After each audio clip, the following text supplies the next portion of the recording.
Selamat datang di cerita dunia lain, tempat di mana ketakutan hidup dan kegelapan menyapa. Seperti apa cerita kali ini? Yuk kita masuk ke ceritanya. Arman, seorang pria berusia 34 tahun, terduduk di tepi ranjangnya, menatap kosong ke dinding kamar yang dulu penuh dengan canda tawa. Ruangan itu terasa lebih luas, lebih sunyi, lebih dingin. Di atas meja kecil di samping tempat tidurnya, masih ada foto pernikahannya dengan Rani. Senyum manis Rani di dalam bingkai itu terasa seperti belati yang terus menusuk hatinya. Rani meninggal dalam kecelakaan tragis sebulan lalu. Arman masih ingat betul bagaimana telepon dari rumah sakit mengubah segalanya. Suara dokter yang mengabarkan kematian istrinya seperti palu yang menghancurkan dunianya. Sejak hari itu, hidupnya tidak pernah sama lagi. Setiap malam, Arman terbangun oleh mimpi buruk. Dalam mimpinya, ia selalu melihat Rani berdiri di ujung kamar dengan wajah pucat dan mata berkaca-kaca. Kadang-kadang Rani memanggil namanya dengan suara serak. Kadang hanya berdiri diam, menatapnya dengan ekspresi sedih. "Rani," bisik Arman saat terbangun di tengah malam. Nafasnya memburu, tubuhnya berkeringat, jantungnya berdetak kencang. Berharap bahwa semua ini hanya mimpi. Tapi tidak ada siapa-siapa, tidak ada Rani. Hanya ia sendiri dalam kamar gelap itu. Hari-harinya berlalu dalam keheningan. Ia tidak lagi bekerja, tidak keluar rumah, bahkan jarang makan. Semua yang ada di rumah itu mengingatkannya pada Rani. Aroma parfumnya yang masih tertinggal di bantal, cangkir kopinya yang masih di meja dapur, dan jilbab favoritnya yang tergantung di belakang pintu. Setiap malam, Arman berbicara sendiri. Ia mengira sedang berbicara dengan Rani. "Sayang, hari ini aku tidak makan lagi, tapi aku baik-baik saja kok. Kamu masih marah karena aku tidak sempat mengantar kamu waktu itu. Ya, maaf ya, aku beneran gak bisa ninggalin rapat saat itu. Kalau aku tahu, aku pasti akan pilih kamu." Ia tidak sadar bahwa perlahan-lahan pikirannya mulai rapuh. Hingga suatu malam, sesuatu yang aneh terjadi. Arman baru saja tertidur ketika ia mendengar suara familiar. "Mas," matanya langsung terbuka. Ia yakin ia tidak bermimpi. Itu suara Rani. Jelas, lembut. Ia menoleh ke arah pintu kamar. Dan di sanalah ia melihatnya. Seorang perempuan berdiri di ambang pintu. Siluetnya samar dalam gelap. Tubuhnya kurus, rambutnya panjang, dan matanya redup. Bibirnya sedikit terbuka, seolah ingin mengatakan sesuatu. Arman tidak bisa bergerak, jantungnya berdebar kencang. "Rani," suaranya bergetar. Perempuan itu tidak menjawab. Ia hanya berdiri diam. Arman menatap sosok itu tanpa berkedip. Ia merasa ingin mendekat, ingin menyentuh, ingin memastikan bahwa itu benar-benar istrinya. Tapi sebelum ia sempat melakukan apa-apa, sosok itu menghilang begitu saja. Seperti embun yang tersapu angin, Arman terduduk di kasur, tubuhnya gemetar. Apakah itu hanya imajinasinya? Atau apakah Rani benar-benar masih ada di sini? Malam itu, Arman tertidur dengan tubuh yang lelah dan pikiran yang kacau. Namun, tidurnya tidak membawa ketenangan. Ia justru terjebak dalam mimpi yang lebih nyata dari sebelumnya. Di dalam kegelapan, Arman berdiri di sebuah ruangan yang tidak ia kenali. Dindingnya lembab, retak, dan dipenuhi coretan simbol aneh yang tampak seperti tulisan kuno. Bau anyir bercak. Di depannya berdiri seorang pria tua dengan jubah hitam panjang. Wajahnya samar. Hanya matanya yang bersinar seperti bara api. Suaranya terdengar dalam dan bergetar ketika berbicara. "Hidup dan mati bukan akhir segalanya," katanya. "Kau bisa membawanya kembali, tapi hanya jika kau berani menempuh jalan yang tak bisa kau putar kembali." Arman merasa jantungnya berdebar. "Apa maksudmu?" tanyanya dengan suara bergetar.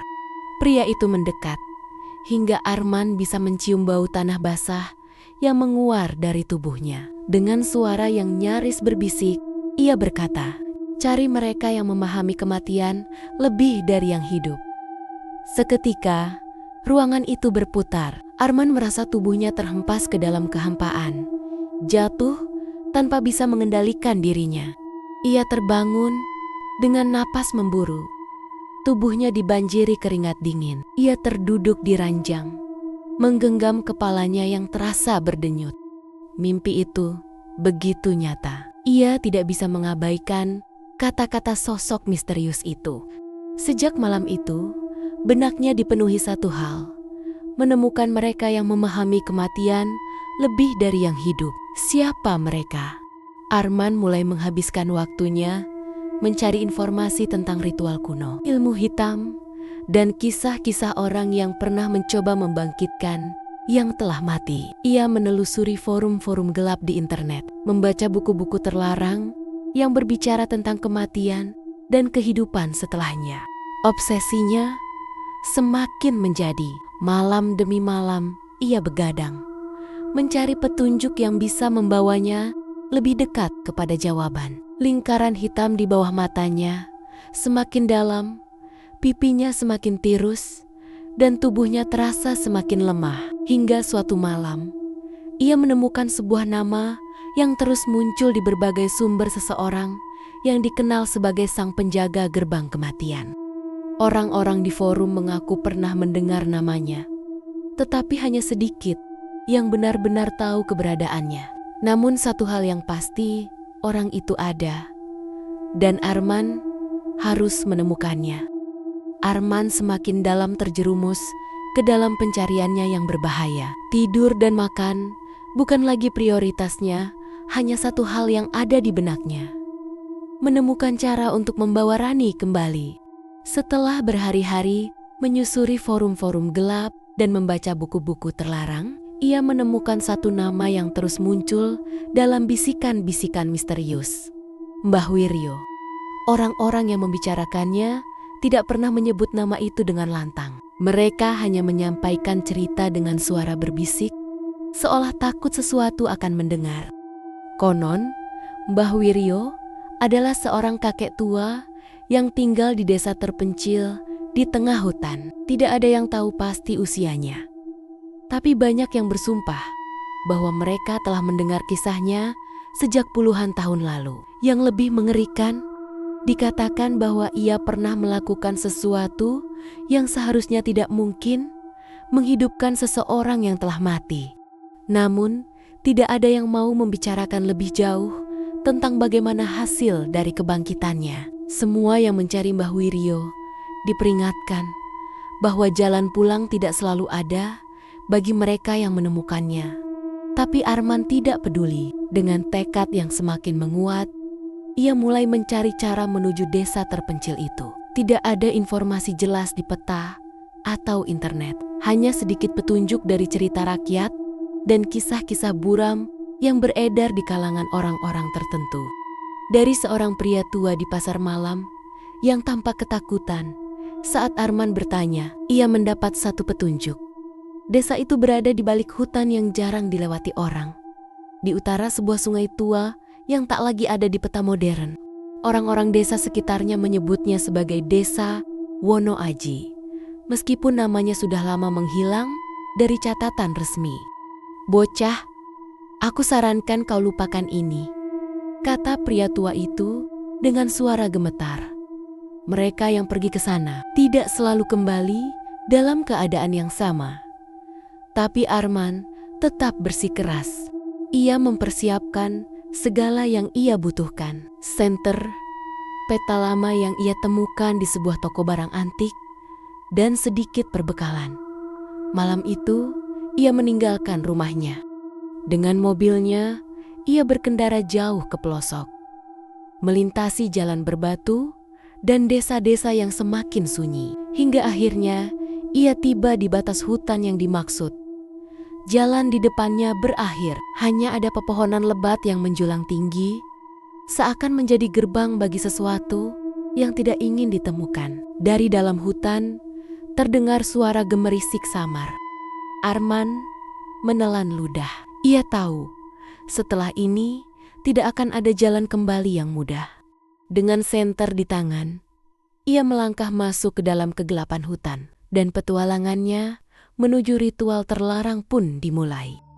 Hutan yang Arman lalui terasa semakin mencekik. Suara-suara aneh bergema di antara pepohonan. Angin seakan berbisik, memanggil namanya. Namun, ia terus berjalan, mengikuti petunjuk samar yang ia peroleh. Setelah berjam-jam menembus kegelapan, ia akhirnya melihat secercah cahaya di kejauhan. Cahaya itu berasal dari sebuah pondok kayu tua yang tersembunyi di tengah hutan. Dengan hati-hati, Arman melangkah mendekat. Ia mengetuk pintu perlahan. Tidak ada jawaban. Ia mengetuk lagi, lebih keras. Tiba-tiba, pintu terbuka sedikit. Dari balik celah pintu, sepasang mata tua menatapnya tajam. Mata itu seperti bisa menembus ke dalam jiwanya, membuat bulu kuduknya berdiri. "Apa yang kau cari di sini?" Suara berat Arman menelan ludah. Ia tahu, ini pasti Mbah Wiryo, dukun tua yang selama ini hanya diceritakan dalam bisikan. Dengan suara gemetar, Arman menjawab, Saya ingin bertemu dengan Mbah Wiryo. Saya butuh bantuan." Pintu terbuka lebih lebar, memperlihatkan sosok seorang pria tua dengan jubah hitam yang sudah lusuh. Wajahnya dipenuhi kerutan, janggutnya panjang dan berantakan. Dan di tangan kanannya ada sebuah tongkat kayu yang tampak berusia ratusan tahun. Mbah Wiryo menatap Arman dengan tajam, lalu melangkah mundur, memberi isyarat agar Arman masuk. Arman masuk dengan hati-hati, menyadari bahwa ruangan di dalam pondok itu dipenuhi dengan benda-benda aneh. Keris tua, sesajen, dan beberapa tengkorak binatang yang digantung di sudut ruangan. "Orang sepertimu tak seharusnya datang ke sini," ujar Mbah Wiryo tanpa basa-basi. Arman menggigit bibirnya, lalu berkata dengan penuh harap, "Saya ingin membangkitkan seseorang, istri saya, Rani." Mbah Wiryo menatapnya lama, lalu menghela napas berat. Kematian adalah takdir. Mengubah takdir adalah perbuatan yang menentang aturan Tuhan, katanya dengan suara dalam. "Apa kau sadar apa yang kau minta?" Arman mengangguk cepat. Matanya mulai berkaca-kaca. "Saya tidak peduli. Saya siap melakukan apa saja." Mbah Wiryo tersenyum sinis. "Apa saja?" Arman mengangguk lagi. Kali ini lebih mantap. "Apa saja?" Keheningan panjang menyelimuti ruangan. Mbah Wiryo menutup matanya, seakan sedang berpikir. Lalu, perlahan, ia membuka mata dan menatap Arman dengan ekspresi yang sulit diartikan. "Ada syaratnya," katanya akhirnya. Arman merasakan jantungnya berdebar. "Syarat apa?" Mbah Wiryo mencondongkan tubuhnya ke depan, lalu berbisik pelan, "Jika kau ingin melanggar batas antara hidup dan mati, kau harus membayar dengan sesuatu yang sama berharganya." Arman merasakan tenggorokannya mengering. "Sesuatu yang sama berharganya," ulangnya pelan. Mbah Wiryo tidak menjawab, hanya tersenyum samar. Di luar pondok, angin bertiup lebih kencang. Suara gemerisik dedaunan terdengar seperti bisikan makhluk tak kasat mata. Arman tahu, sejak saat ini, ia telah melangkah ke dalam sesuatu yang jauh lebih gelap dari yang ia bayangkan. Arman memandang selembar kertas kusam yang diberikan oleh Mbah Wiryo. Tulisannya tidak terlalu jelas, tapi satu hal yang pasti, bahan-bahan untuk ritual ini bukanlah sesuatu yang bisa didapatkan dengan mudah. Pertama tanah dari kuburan gadis perawan, kedua darah dari hewan hitam pekat, ketiga cincin pernikahan yang dicelupkan ke air sumur keramat, keempat bagian tubuh dari orang yang lahir kembar, tapi kembarannya mati saat lahir. Arman merasakan tengkuknya meremang. Ini bukan sekadar ritual biasa, ini adalah larangan besar. Namun, ia sudah bertekad, ia akan mendapatkan semua itu. apapun risikonya. Langit mendung ketika Arman berdiri di pemakaman tua, menggenggam sekop dengan tangan gemetar. Berdasarkan informasi yang ia dapat, di ujung kuburan itu terdapat makam seorang gadis yang meninggal muda dalam kecelakaan.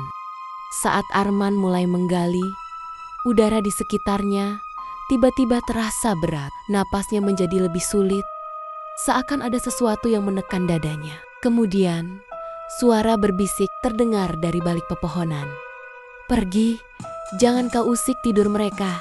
Arman berhenti, menelan ludah. Ia menoleh ke kanan dan kiri, tapi tidak melihat siapapun. Hanya deretan makam tua yang tertutup kabut tipis. Mengabaikan rasa takutnya, ia melanjutkan menggali hingga berhasil mendapatkan segenggam tanah. Namun, saat ia hendak memasukkan tanah itu ke dalam kantong, tiba-tiba sesuatu menarik lengannya dari dalam tanah. Arman terperanjat, jatuh terduduk. Dengan napas terengah-engah, ia melihat ke arah galian itu, tidak ada siapapun. Namun, ia merasa ada yang mengawasinya. Darah dari hewan hitam pekat itu berarti ia harus mencari seekor ayam cemani atau kambing hitam legam. Arman akhirnya menemukan seekor ayam cemani milik seorang petani tua di pinggiran desa. Dengan tawaran harga tinggi, ia berhasil membelinya. Namun, saat hendak menyembelih ayam itu, sesuatu yang ganjil terjadi. Ayam yang dipegangnya tiba-tiba berteriak dengan suara seperti manusia. "Jangan lakukan ini, kau akan menyesal." Jantung Arman hampir berhenti. Ia menjatuhkan ayam itu, tapi anehnya, ayam itu hanya berkokok seperti biasa. Apakah tadi hanya halusinasi? Dengan tangan gemetar, ia akhirnya menyembelih ayam itu, mengumpulkan darahnya dalam botol kaca. Namun, setelah itu, ia mulai merasa mual, pusing, dan di dalam rumahnya terdengar suara-suara aneh, seperti ada seseorang yang berjalan di langit-langit. Sumur keramat itu berada di sebuah desa terpencil, jauh dari pemukiman. Orang-orang desa mengatakan bahwa sumur itu pernah digunakan dalam ritual hitam, dan airnya dipercaya bisa menghubungkan dunia orang hidup dan mati. Saat Arman mencelupkan cincin pernikahannya ke dalam air, tiba-tiba permukaan sumur itu mulai bergolak seperti ada sesuatu yang bergerak di dalamnya. Kemudian, sebuah tangan keluar dari dalam air, mencengkeram pergelangan tangannya. Arman menjerit dan menarik tangannya dengan paksa. Ia jatuh terduduk di tanah. Cincin itu masih ada di genggamannya. Saat ia menatap ke dalam sumur, ia melihat sesuatu di sana. Sepasang mata merah menyala, menatapnya dari kegelapan. Arman segera bangkit dan berlari menjauh. Sejak malam itu, ia mulai mendengar suara-suara aneh di rumahnya. Kadang-kadang, ia melihat bayangan melintas di cermin atau merasakan seperti ada seseorang berdiri di sudut ruangan meskipun ia tinggal sendirian. Tapi ia tidak bisa mundur sekarang. Ia hanya butuh satu bahan terakhir. Bahan terakhir ini yang paling sulit didapatkan. Arman harus mencari seseorang yang memiliki saudara kembar yang meninggal saat lahir. Ini berarti ia harus mengambil sesuatu dari orang yang masih hidup. Ia akhirnya menemukan seorang pria tua di desa terpencil yang memenuhi syarat itu. Pria itu, yang bernama Pak Saipul, memiliki saudara kembar yang meninggal saat lahir. Tapi ia sendiri tidak tahu bahwa dirinya menjadi target Arman. Arman merasa bimbang. Haruskah ia benar-benar melakukan ini? Tapi bayangan wajah Rani terus menghantuinya. Akhirnya, ia membuat keputusan. Malam itu, Pak Saipul menghilang tanpa jejak, dan Arman kini memiliki semua bahan yang dibutuhkan. Namun, sejak malam itu, ia mulai mengalami mimpi-mimpi mengerikan. Mimpi tentang seseorang yang berbisik di kegelapan. Seseorang yang terus memanggil namanya. "Arman, kau sudah terlalu jauh. Sekarang, kau tak bisa kembali." Malam itu, langit begitu gelap tanpa bintang. Angin dingin berembus, membawa bisikan samar dari kegelapan. Di tengah pemakaman tua yang hampir terlupakan, hanya ada Arman dan Mbah Wiryo berdiri di depan makam Rani yang telah digali setengah. Arman menggenggam sekopnya dengan tangan gemetar. Peluh dingin membasahi dahinya meski malam begitu menusuk. Ia menatap tubuh Rani yang masih terbungkus kain kafan di dalam liang lahat. Sudah tidak ada jalan kembali. Mbah Wiryo dengan sorot mata tajam penuh misteri merogoh kantong jubah hitamnya. Ia mengeluarkan beberapa benda ritual, botol berisi darah pekat, segenggam tanah kuburan, dan cincin yang telah direndam dalam air sumur keramat. Letakkan semuanya di atas tubuhnya, perintah Mbah Wiryo. Arman dengan tangan gemetar menuangkan darah hewan hitam ke atas kain kafan Rani. Lalu ia menaburkan tanah kuburan dan menggenggam erat cincin itu sebelum meletakkannya di dada Rani. Sekarang kita mulai. Mbah Wiryo berdiri tegak. Kedua tangannya terangkat ke langit. Ia mulai melantunkan mantra dalam bahasa yang tidak manusiawi. Suara itu bukan suara manusia biasa. Nada rendahnya bergetar di udara, seolah ada lebih dari satu suara berbicara bersamaan. Arman merasakan bulu kuduknya berdiri. Angin yang tadinya sepoi-sepoi kini berubah menjadi badai kecil, mengguncang pepohonan di sekitar pemakaman. Kemudian tanah mulai bergetar. Duk, duk, duk. Suara itu terdengar dari dalam kuburan. Arman menelan ludah. Itu suara napas. Rani mulai bernapas. Jantung Arman berdegup kencang. Ia melihat kain kafan Rani mulai bergerak. Jari-jari yang kaku menggeliat pelan, lalu tubuhnya mulai berguncang hebat. Ya Allah, bisik Arman mulai diliputi ketakutan. Tiba-tiba, kedua mata Rani terbuka lebar. Namun, sesuatu terasa sangat salah. Rani bangkit perlahan, tapi gerakannya tidak seperti manusia. Sendi-sendinya berbunyi keras, seperti tulang yang sudah lama kaku. Kemudian, mulutnya mulai bergerak, tapi bukan dengan suara Rani. Sebuah suara berat dan dalam keluar dari tenggorokannya. Suara laki-laki. Siapa yang memanggilku dari tidurku? Arman terhuyung mundur. Ini bukan suara Rani. Ini bukan Rani. Mata Rani bukan lagi mata manusia. Warnanya hitam pekat, seperti lubang tanpa dasar. Mbah Wiryo segera mundur beberapa langkah. Wajahnya penuh ketakutan. Bahkan ia tidak menyangka hal ini akan terjadi. Arman, ini salah. Ini bukan arwah Rani. Ada sesuatu yang lain masuk ke tubuhnya. Arman panik. Tidak, ini pasti Rani. Aku sudah mengorbankan semuanya. Namun, Rani mulai bergerak aneh. Ia memiringkan kepalanya dengan cara yang tidak wajar. Lalu menyeringai senyum yang terlalu lebar, terlalu gelap. Terima kasih telah membukakan pintu untukku. Dan saat itu juga, sesuatu yang lebih mengerikan terjadi. Tanah di sekitar kuburan mulai pecah dan retak. Seolah ada sesuatu yang lebih besar, yang lain, yang sedang bangkit. Arman telah membangkitkan sesuatu yang seharusnya tidak kembali. Dan ia akan menyesali semuanya. Rumah itu seharusnya terasa hangat dengan kehadiran Rani. Namun, setelah malam ritual terlarang itu, semuanya berubah. Arman membawa Rani pulang dengan hati yang bercampur aduk. Di satu sisi, ia bahagia karena istrinya telah kembali. Tapi di sisi lain, ada sesuatu yang mengganjal. Sesuatu yang tidak bisa ia jelaskan. Rani bukan lagi Rani. Wajahnya tetap sama, tapi kosong. Pucat seperti lilin. Matanya sehitam malam tanpa bintang. Ia tidak pernah berbicara, tidak pernah tersenyum, hanya menatap kosong ke arah Arman. Awalnya, Arman mencoba meyakinkan dirinya sendiri. Mungkin dia butuh waktu. Dia baru saja kembali dari kematian. Namun, semakin lama, semakin banyak hal yang tidak wajar terjadi. Hari pertama, Arman mencoba mengajak Rani bicara. "Sayang, kamu lapar?"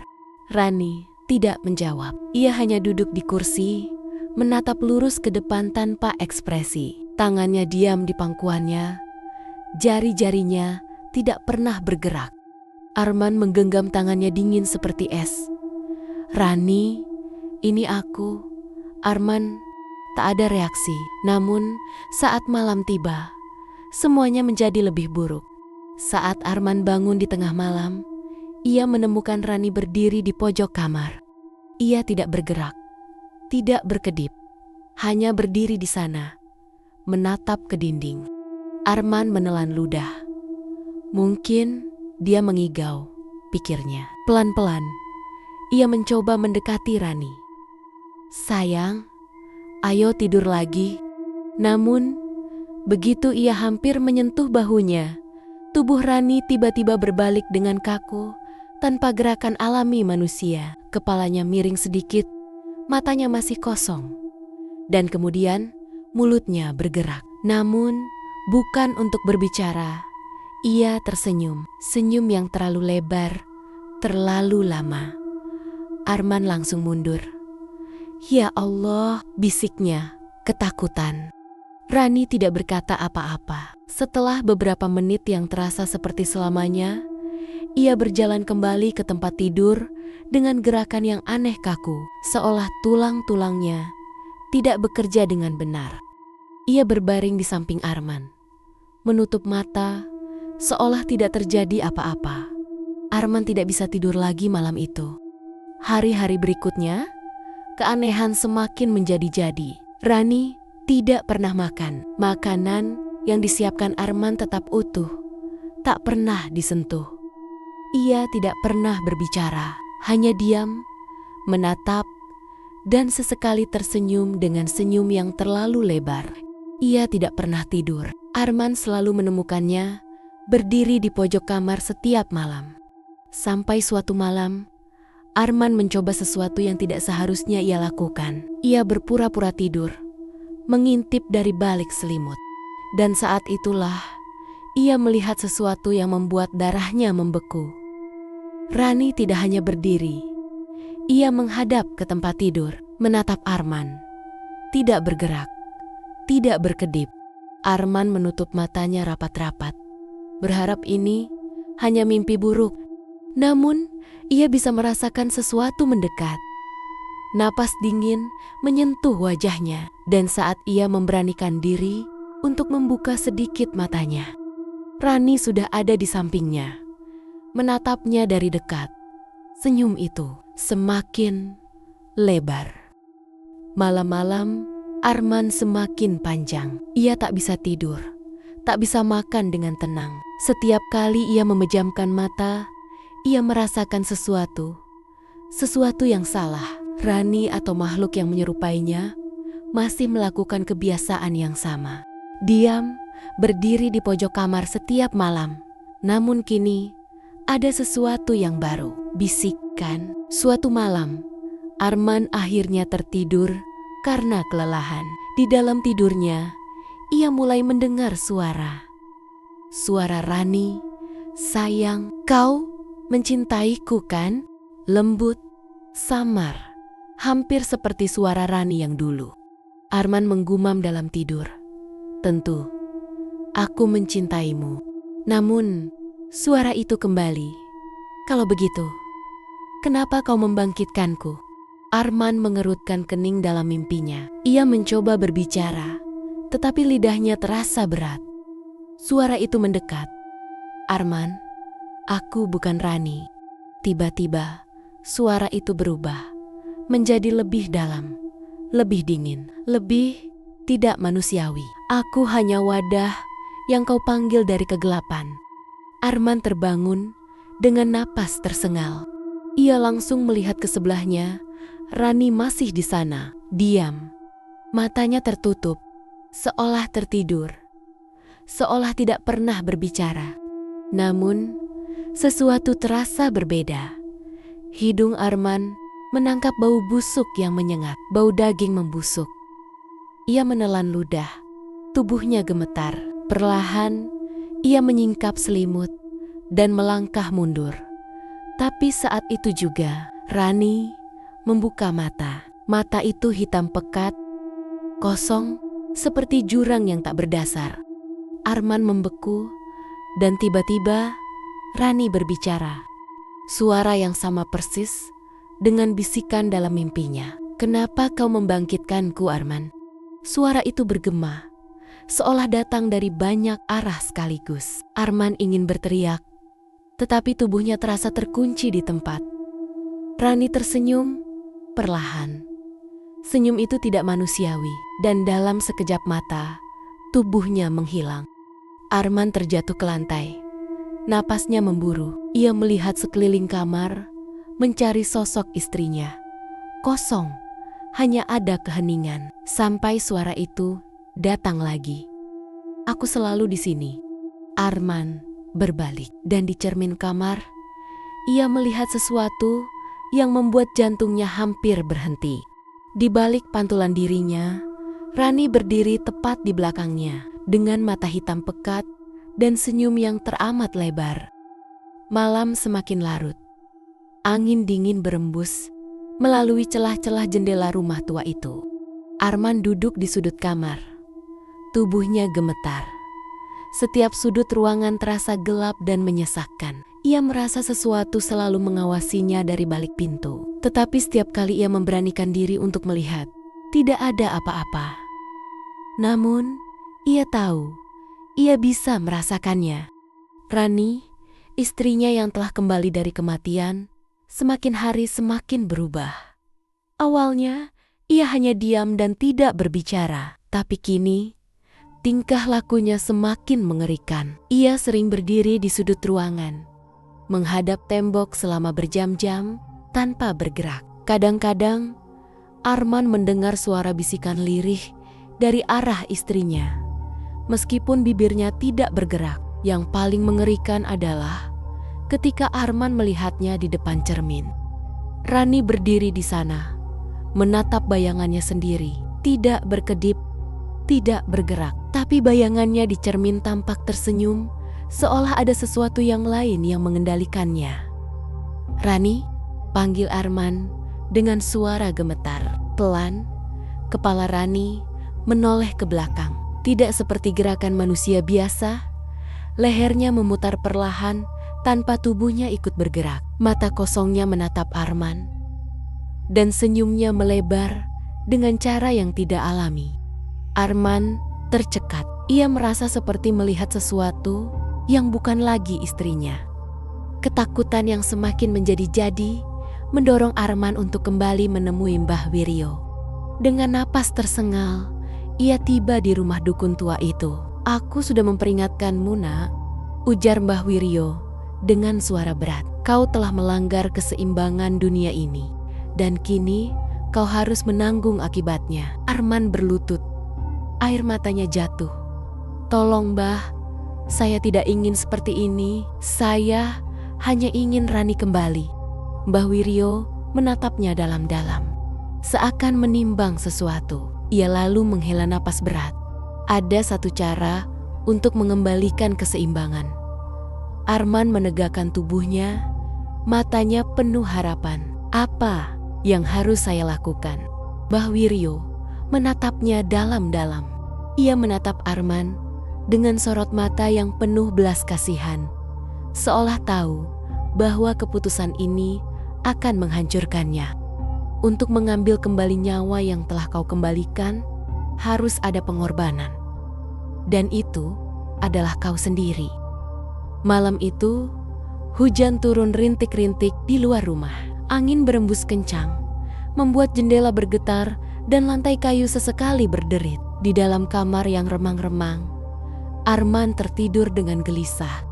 Ia sering terbangun akhir-akhir ini, merasa seolah ada sesuatu yang memperhatikannya dalam gelap. Dan kali ini, ia benar-benar terbangun. Matanya mengerjap perlahan, mencoba menyesuaikan diri dengan kegelapan.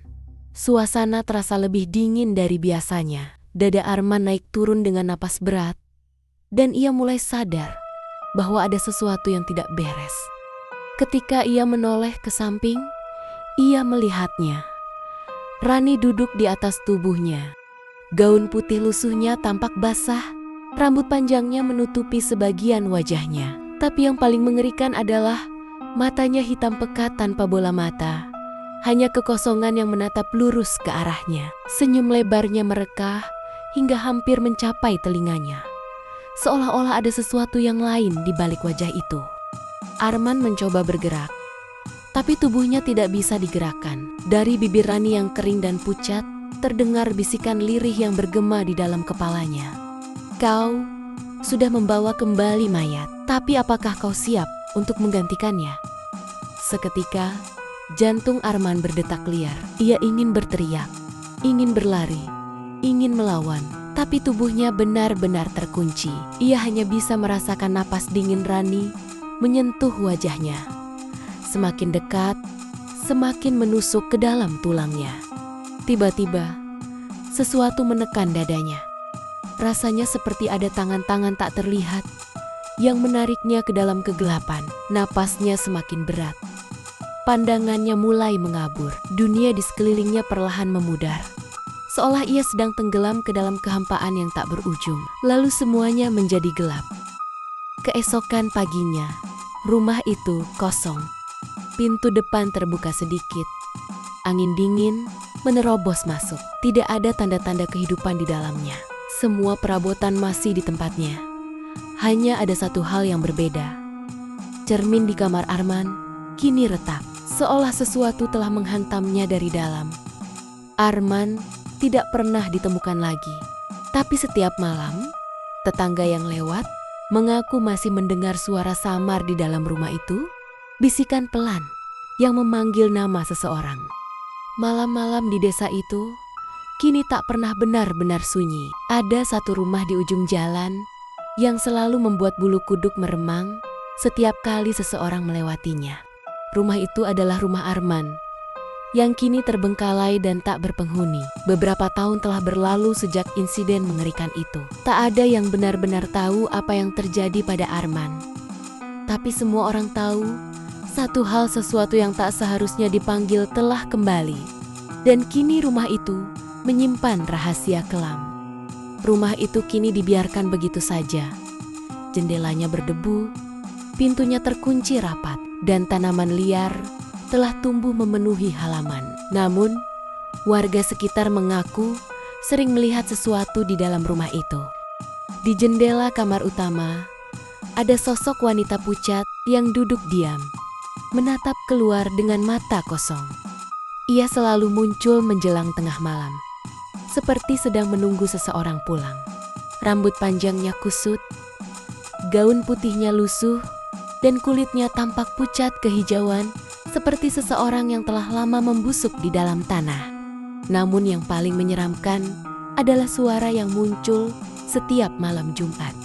Beberapa warga yang cukup berani untuk berjalan di dekat rumah itu mengaku mendengar isakan lirih dari dalam rumah, seperti seseorang yang sedang menangis terseduh-seduh. Kadang terdengar suara langkah kaki menyeret di lantai kayu yang sudah lapuk, seolah seseorang masih berjalan di dalamnya. Tapi rumah itu kosong, tidak ada seorang pun di dalamnya. Banyak yang menyarankan untuk menghancurkan rumah itu, tapi setiap kali ada orang yang mencoba masuk, mereka selalu mengalami kejadian aneh. Ada yang tiba-tiba sakit, ada yang melihat bayangan bergerak di dalam rumah, dan beberapa bahkan mengaku mendengar seseorang berbisik tepat di telinga mereka. Pada akhirnya, rumah itu dibiarkan begitu saja. Tak ada yang berani mendekatinya, apalagi masuk. Dan sosok wanita di jendela tetap di sana, menunggu seseorang yang tak akan pernah pulang. Pelajaran yang bisa diambil dari cerita ini adalah: pertama, menerima kehilangan adalah bagian dari kehidupan. Kesedihan adalah hal yang wajar, tapi jika kita terjebak di dalamnya, kita bisa kehilangan diri sendiri. Arman adalah contoh bagaimana seseorang bisa tersesat jika tidak bisa menerima kenyataan. Kedua, jangan bermain dengan hal yang tidak dimengerti. Dalam cerita ini, Arman melanggar batas antara dunia hidup dan mati, dan akibatnya ia harus membayar harga yang mengerikan. Dalam kehidupan nyata, banyak hal yang tidak kita pahami dan sebaiknya tidak dicoba. Ketiga duka harus dihadirkan dengan cara yang sehat. Jika seseorang mengalami kehilangan, penting untuk mencari dukungan dari orang lain, bukan terjebak dalam isolasi seperti Arman.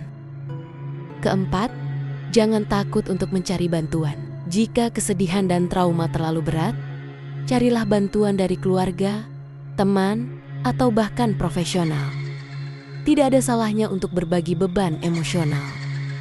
Kisah ini adalah pengingat bahwa ada batasan yang sebaiknya tidak dilanggar dan bahwa beberapa hal di dunia ini memang harus dibiarkan seperti adanya. Apakah kalian percaya bahwa ada ritual seperti ini di dunia nyata?